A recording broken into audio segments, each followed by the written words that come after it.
The Dust Devil Gulch station was cloaked in yellow dust as the train screeched to a halt. Lian and Mai, two identical young Chinese women, stepped onto the platform, clutching a single old wooden chest between them. In their hearts, a fragile hope still flickered. That after this long journey, a home and a husband would be waiting. But the man who came to meet them, Franklin Pierce, a young shopkeeper, showed no warmth at all. He glanced from one identical face to the other, his eyes narrowing. He saw their delicate frames, porcelain skin, and long, braided black hair, their figures hidden beneath simple silk tunics. Franklin let out a bitter laugh, his voice cutting through the crowd.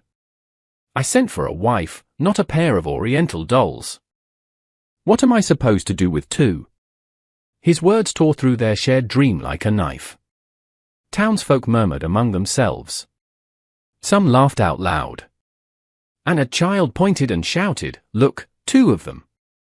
Lian and Mai stood frozen, their hands trembling as they clenched the handle of their chest. Tears welled in their almond-shaped eyes, but they forced themselves to lift their chins, even though their hearts were breaking. Franklin turned his back and walked away, leaving the twins slumped on the wooden bench at the station. Surrounded by mocking laughter and contemptuous stares, they curled into each other, abandoned in a world that had already cast them out. Only the desert wind howled through the dust, swirling around the two Chinese women left behind, clutching their chest in silence, with nothing left but humiliation. The late afternoon sun cast long shadows across the Dust Devil Gulch station as the sound of mocking laughter still lingered in the air. Lian and Mai sat in silence, their shoulders trembling now and then. The old chest rested by their feet, and suddenly the entire world seemed to shrink into a dusty corner of the wooden platform. Amid the noisy crowd, one man stood quietly watching. Arthur Shaw, a middle-aged rancher, wore a weathered leather coat, his grey eyes cold and his face worn with the marks of a hard life. He had lost his wife many years ago and had lived alone ever since on a patch of barren land west of town.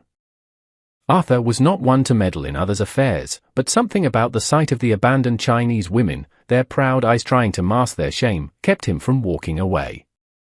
Without saying much, Arthur stepped forward.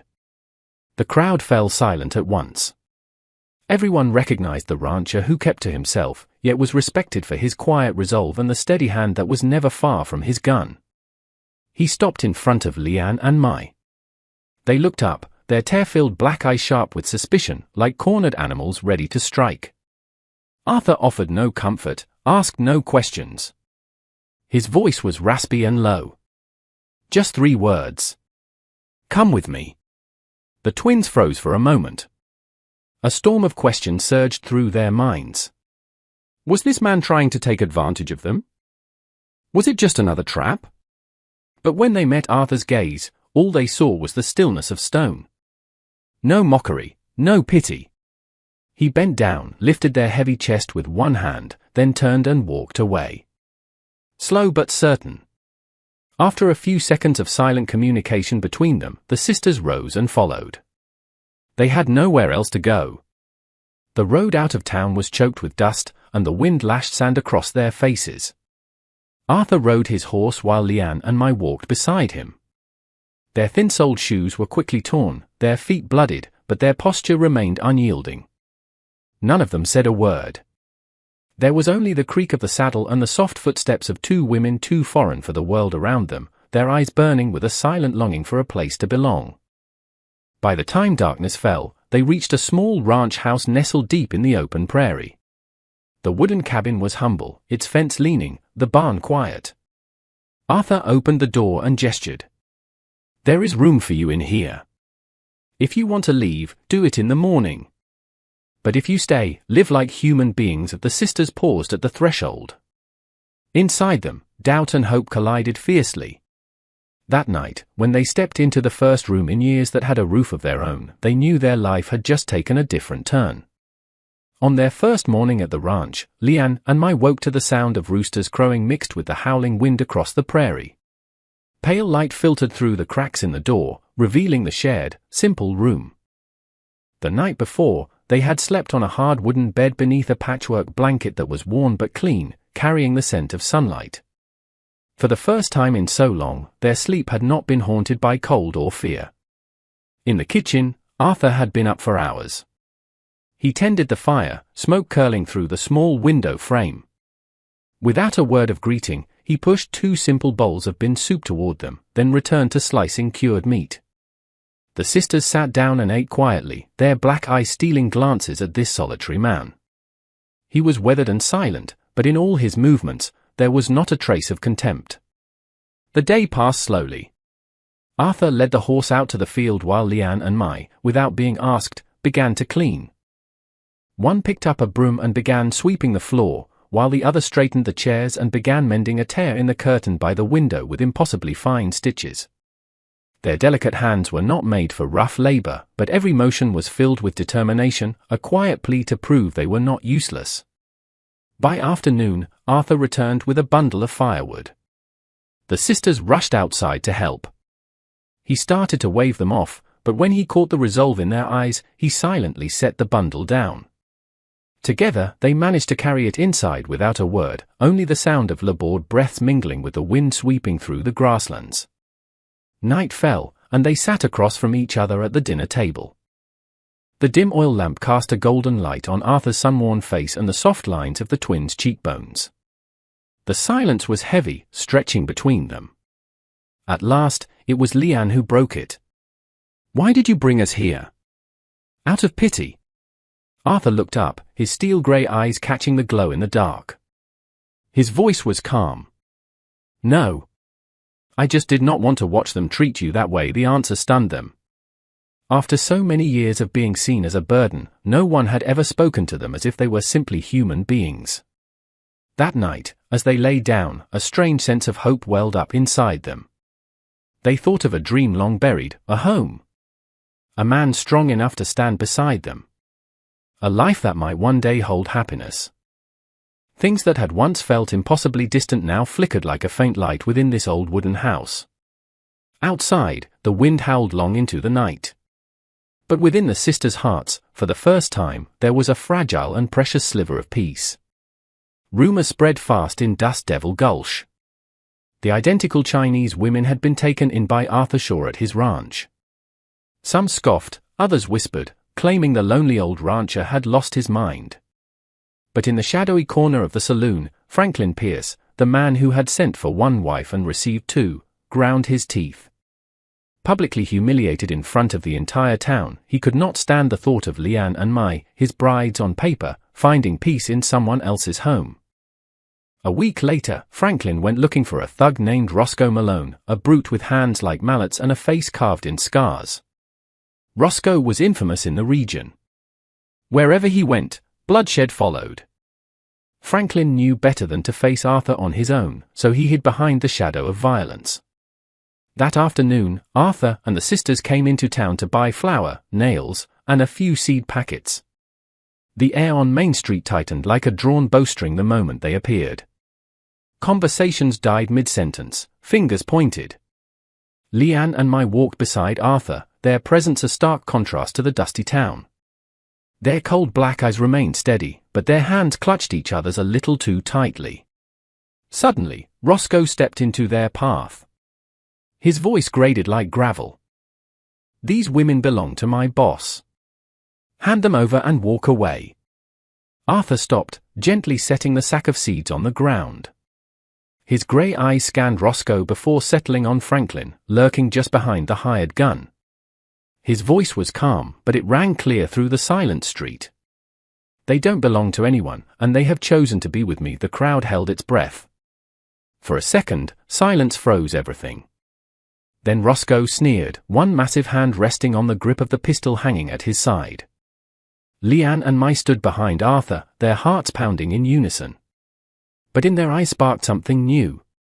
For the first time, a man was standing in front of them, not to shame them, but to shield them. The air was thick with imagined gunpowder. The slightest twitch could set it all off. Arthur shifted half a step forward, his right hand hovering near the Colt at his hip. In the fierce red light of the setting sun, his lean frame seemed forged from steel, as if the whole prairie had gone still with him. At last, it was Franklin who blinked. Fear won out. He pulled Roscoe back and muttered, "Not here."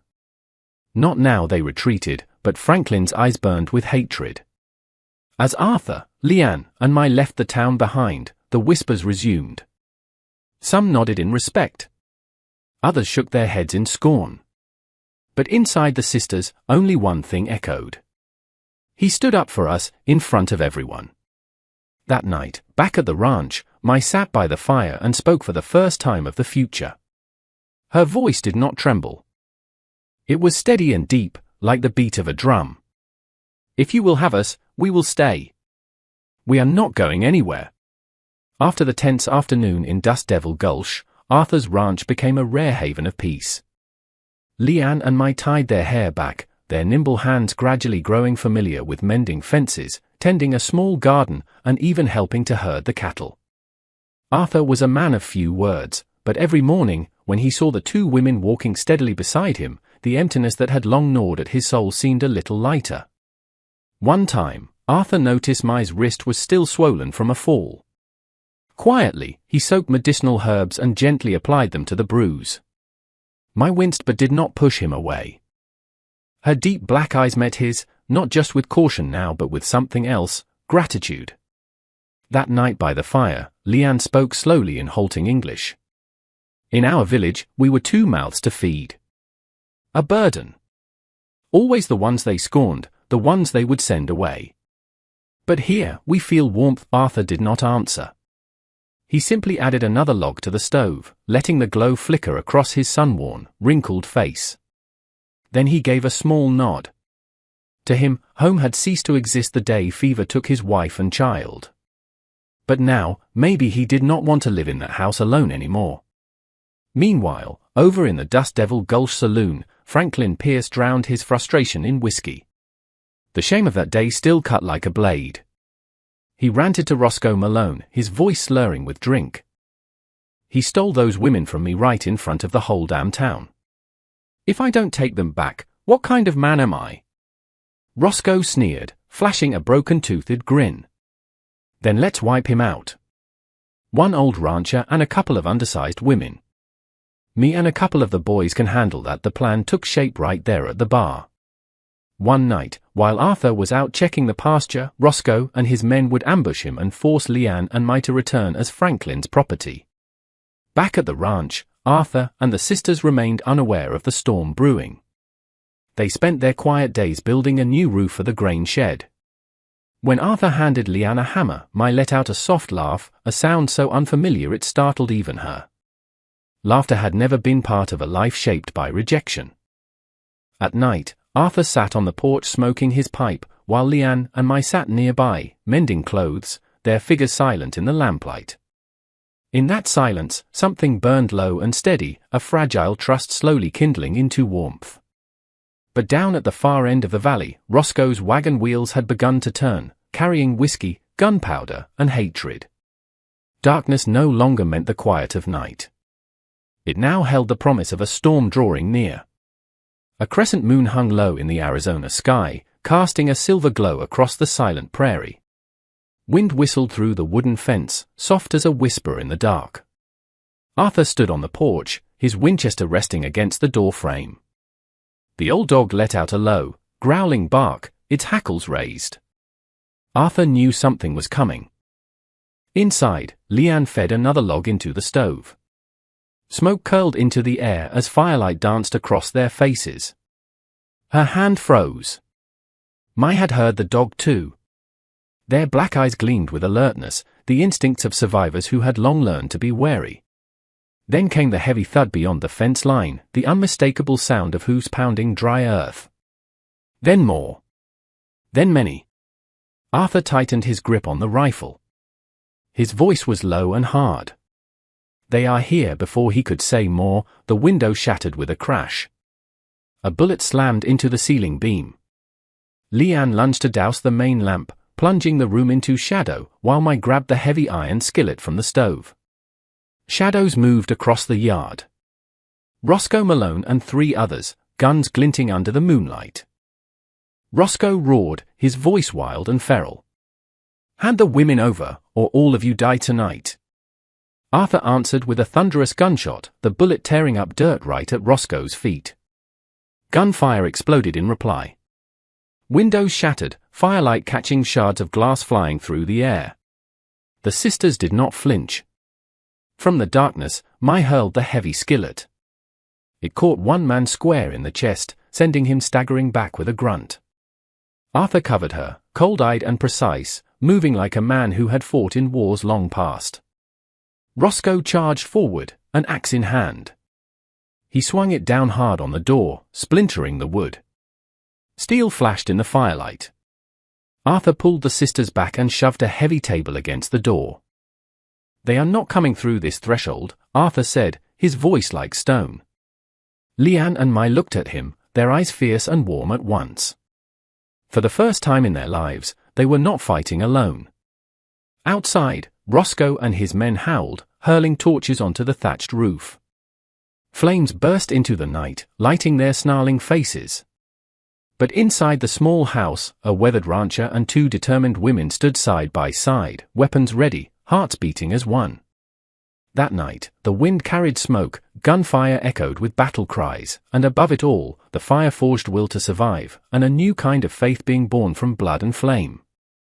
Flames roared as the thatched roof was devoured, ashes swirling into the night wind. Cattle in the barn wailed in panic, terrified by the gunfire and the crimson blaze. Arthur backed into a corner, reloading his Winchester, eyes locked through the narrow crack of the door. Outside, Roscoe Malone was circling around with the rest of his men, aiming to break into the barn and burn everything to the ground. "They are trying to burn the whole damn place," Arthur muttered, his voice gravelly. Lian and Mai stood beside him, sweat and soot streaking their faces. They knew they could not win a prolonged gunfight. They exchanged a look, a plan forming between them without a single word. Lian grabbed the carbine, while Mai picked up a long, sharp kitchen knife. "I will draw them to the side," Lian whispered. Arthur shook his head, but before he could stop her, Lian had burst through the side door like a gust of wind. It swung wide open, and her slim figure appeared in the firelight, stopping the men in their tracks. Roscoe growled, dropping his axe and drawing a pistol, but Lian was already moving, firing the carbine from her hip, forcing them to take cover. It was the diversion Mai needed. She slipped out the back, a silent shadow in the chaos, circling around behind the wagon where the other men were hiding. While Roscoe was focused on Lian, Mai struck. She lunged from the darkness, the knife flashing. One man screamed and dropped his rifle, clutching a bleeding arm. The other turned in shock, but Mai was a whirlwind, using her small size to her advantage, ducking under his clumsy swing and driving the heel of her boot into his knee. He collapsed with a cry. On the dry earth, Roscoe finally cornered Lian, his massive frame blocking her escape. He was strong, but she was fast and smart. She ducked and weaved, using the terrain to her advantage, even as he swung his pistol like a club. Blood trickled from a gash on her arm, but she roared, a sound of someone who would never submit. Roscoe bellowed and hurled her off with all his strength. They tumbled down a small slope, kicking up dirt and sparks. He grabbed her hair, trying to pin her down, but just as he raised his hand to strike, Mai appeared behind him, swinging a heavy piece of firewood with all her might. The wood connected with the back of Roscoe's head with a sickening thud. He gasped, reeling, and collapsed to the ground. Lian rose, her powerful spirit shining from her exhausted body, her black eyes blazing with fury. She kicked the pistol away from his hand. "You will never lay a hand on us again," she growled through clenched teeth. When Arthur arrived, smoke still rising from his Winchester, he saw them, Lian and Mai, standing together over their attacker in the flickering fire and ash, breathing heavily, but their gazes unwavering. Arthur placed a steady hand on each of their shoulders. His voice was firm and low. "That is enough. Tonight, we are still alive. That is victory." Ash floated into the air like a curtain falling on a battle written in flame and fury. The Dust Devil Gulch Valley lay in quiet stillness after days of storm and fire. Franklin Pierce vanished from the land, unable to show his face again after such a humiliating defeat. The thug Roscoe, bloodied and broken, also fled, leaving behind only ash, gunpowder, and the memory of a night that lit the sky red. The ghosts that once haunted Arthur, Lian, and Mai had finally faded away. The ranch, though scorched at the roof and scarred by bullet holes, still stood tall, and within that damage, a new home was being built. The sisters cleared the ashes, their combined strength and tireless work allowing them to lift beams Arthur could not manage alone. He chopped wood, they raised the fence. They worked not just as partners, but as companions. There was no need for many words, just shared glances and movements that fit like clockwork. That evening, as the cattle returned slowly from pasture, Leanne sat on the porch. On her face, her black eyes held a strange, peaceful light. She placed one hand on her belly and whispered to her sister, "I never thought I would live to call any place home." Arthur stood beside them, silent for a long time, then wrapped an arm around Leanne's shoulders, his other hand resting gently on Mai's. It was not a gesture of impulse, it was a life's decision. In the red light of sunset washing over the fields, he was no longer a lonely rancher, and they were no longer castaways. They were three broken souls who had found each other, mended by choice. The townsfolk still gossiped. They still whispered their cruel names, but Arthur paid them no mind. He walked with both women through the market, his quiet dignity a shield for them. The way he stood beside them quieted every mocking laugh, and soon the town no longer saw the strange foreign women. They saw a strong, unconventional family. A month later, the doctor from Prescott came to check on their wounds and smiled as he delivered the news to Arthur. Leanne was pregnant. The words lit a fire of joy inside the small wooden house. Arthur sat quietly on the steps for a long while, eyes on the open fields, pipe smoke curling in the air. The pain of losing his wife and child slowly faded, replaced now by the image of a child yet to be born into this new, strange, and wonderful family. On the final night of summer, beneath the wooden porch, Leanne rested her head on Arthur's shoulder while Mai sat beside her, a hand resting on her sister's growing belly. Together, they watched the starlit sky in silence. Out there on the prairie, they were no longer lone survivors. They were a family. And in the harsh land of the West, no one chooses where they are born, but they can choose who they live with. A home, even built from charred timber, stands stronger than any fortress when it is held together by love and trust. That is family, the greatest treasure a person can have.